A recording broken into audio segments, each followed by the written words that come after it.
Warning: contains adult content including harsh language, violence, and sexual themes, and may not be suitable for people under age 17.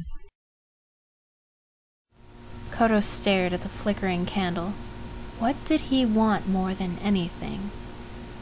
I wish, he thought, closing his eyes, to spend the rest of my life with Mina and for us to be happy. Kodo took a deep breath and blew out the candle. As the flame went out, light gray, sweet-smelling smoke twirled in beautiful swirls and twists, fading into the air. He opened his eyes and met Mina's. She was smiling at him lovingly. Their silence was broken, however, by the news on the television changing stories. In other news, said the anchor, and they both turned their attention to her, it seems that the Sakura murderer was only taking a little vacation. Mina frowned, the happiness lost from her face. After 2 days in silence, the murderer has made up for it by massacring 12 people in the local clubhouse. 12? Jesus Christ! Mina whispered, her hands trembling in front of her lips. Earlier this afternoon, a large group was having a small get-together when, according to a witness, the lights went out. Kodo froze. Witness? He said, his voice trembling. The party consisted of 13 people, all identified as good friends and some families. 13? Kodo exclaimed, and Mina stared at him. He looked at her, his face drained of color. Wow, he said to her. I guess someone managed to get away. 13? He thought, his mind going haywire. 13? But I counted 12. There were 12 people inside that room. Our witness, a young girl who was present at the party, tells us the entire story. For her safety, her identity will remain anonymous. The girl told us the entire story, crying and not sparing a single gruesome detail, said the chief. She told us that the music had stopped and the lights went out. As soon as she saw the man standing by the doorway, she ran under a table, obscured by the shadows. As she was crying, she explained that the man was faster than anything she had ever seen, and she told the things she witnessed, the way they all got killed. I feel so sorry for the poor girl, said another officer. She's much too young to have her innocence torn away like that. We managed to find her hiding under the table when we heard the sounds of her crying. We asked her what he looked like, but she said she couldn't remember fully. She told us, I know he had long dark hair, but I don't remember his face. If I saw him, though, I'd know him right away. Police are now saying that they may be closer to solving the case, said the anchor. They explained to us this guy was careless. Lucky for us, unlucky for him. They swear that, as soon as the Sakura murderer is caught, he will be immediately executed. The story ended, and Mina turned off the television. Kodo felt sick. He let someone get away. How could he be so careless? He didn't think that anyone had gotten away from his line of sight. I bet she was under the table with the punch bowl, he thought, angry with himself. Kodo, said Mina quietly, sounding frightened, you look so pale. Kodo tried to find his voice. 12 people, he said, trying to make his voice sound shocked at the number of people killed as opposed to the knowledge of someone getting away. I know, said Mina sadly. It's amazing. How did no one try to fight back? He must have been really fast. She was silent for a moment and then stared at Kodo.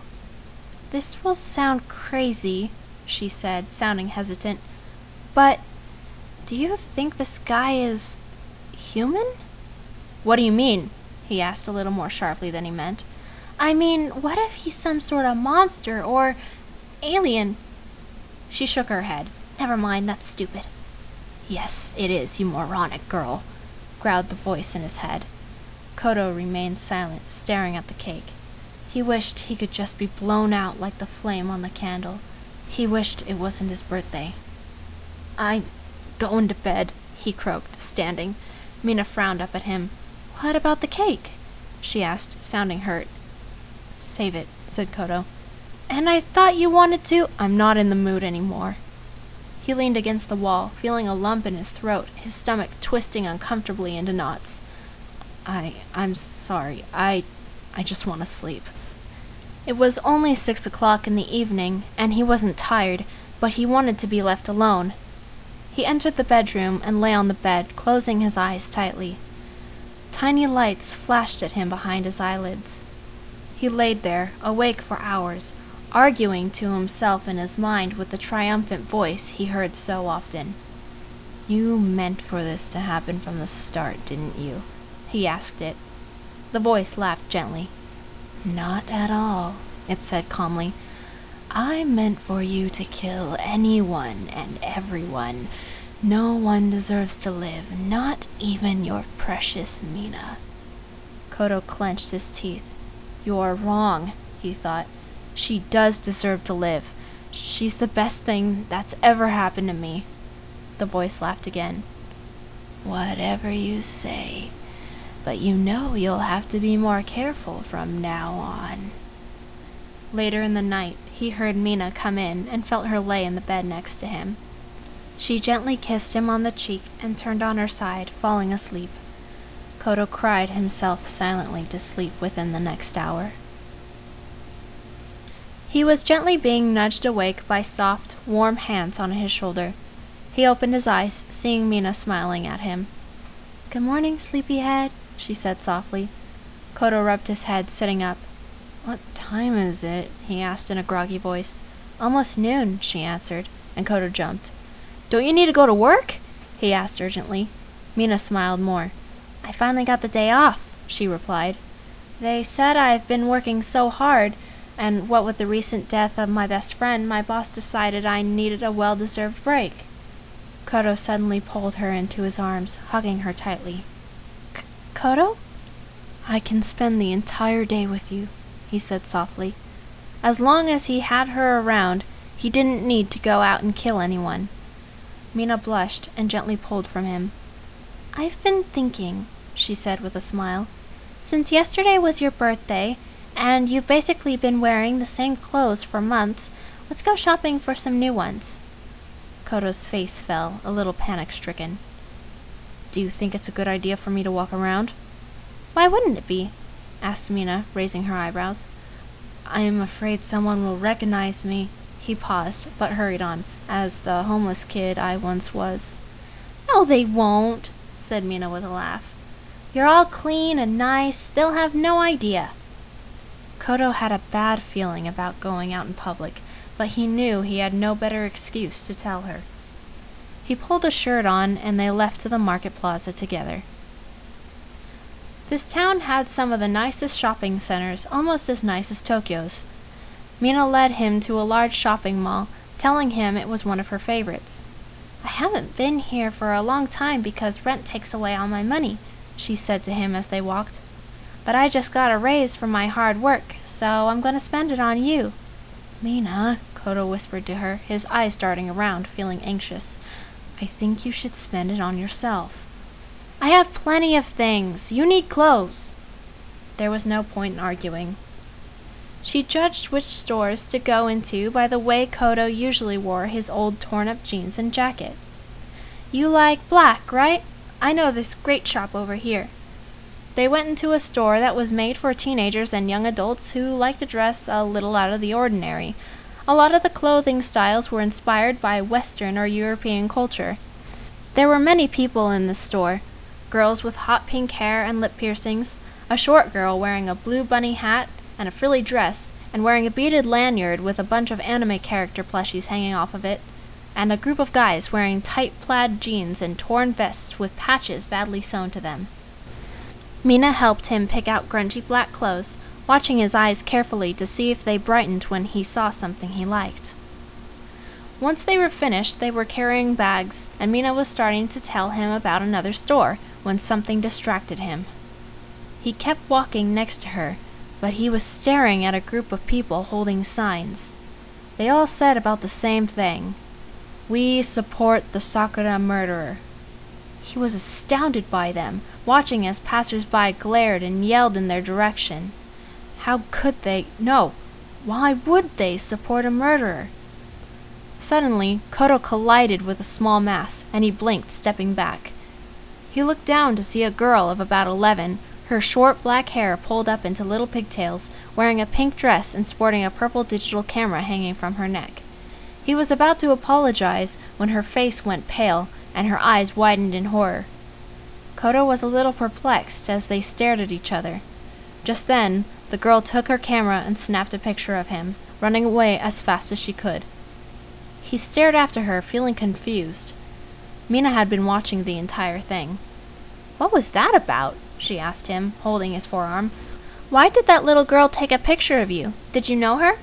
"No," Koto admitted. "I've never seen her before. Maybe she was just an aspiring photographer." "She looked a little shocked when she bumped into you," said Mina as they continued to walk. "She was probably shy," said Koto, feeling strange. "She ran away before I could apologize." Mina had spotted the Sakura murderer supporters. "Awful," she muttered, shaking her head. "How could they? These are human lives we're talking about." "Maybe they like the idea of power," Koto said softly. "Maybe if they show their support, they'll think the murderer will spare them and, accept them into a group to do his bidding." He laughed gently. "They're idiots." He started getting a bit of a stomachache. "Listen, Mina." "Yes?" she said, looking at him with the same expression she gave him the night she told him she loved him, like he was a god. "I'm not feeling so well," he said. "I think I have enough clothes. Let's just go home." "All right," she agreed, and they turned to leave the mall. The two of them arrived back at the apartment, and Mina started pulling out the clothes she bought for him. She examined each article, as if trying to see which one would look best on Koto. "I really like this shirt," she said, holding up a black shirt. It was purposefully ripped in places, and the sleeves had been torn off. "It will show your sexy muscles." Koto laughed, sitting with her, but cringed, holding his stomach. "I only have a little muscle," he said quietly. She stroked his arms lovingly. "I love them," she cooed. "I love your arms. You're just so perfect." Koto grinned, gripping her shoulders and pushing her to lay down on the floor, resting on top of her. He kissed her deeply for a few minutes, but they were interrupted by the telephone ringing. Mina sighed, pushing him off of her and standing to answer it. Koto laid on his stomach, plucking at the carpet. Haku meowed and walked on his back, kneading at his shirt and laying down. "Hi, Hima." Mina went silent. "You're kidding," she whispered, Koto listening to her distractedly. "You're kidding!" she repeated, much louder. Koto sat up slowly, the cat rolling off of him and strutting away as if he had just been insulted. He watched her face, alive with glee. "Oh my god. Okay, I will. I'll do it right now. Okay, bye." She hung up the phone and turned on the television. "What's up?" he asked her, frowning. "They caught him!" she exclaimed excitedly. "They know who he is! They've identified the Sakura murderer!" Koto stared at her, his entire body feeling like ice. His stomach turned over as he stared at her. They know who it is?" he muttered. "Yeah! Hima just told me they're announcing it on the news. Let's watch!" With difficulty, Koto turned his head to the television, his heart hammering so ferociously he thought it was going to explode. "There have been no murders today," said the female anchor, "but more good news follows. The little girl who had witnessed yesterday's massacre of 12 spotted the Sakura murderer this afternoon at a shopping mall. She said she was absolutely, without a doubt, positive it was him. She had bumped straight into him while walking, and as soon as she saw his face, she took a picture of him with the camera she carried around with her.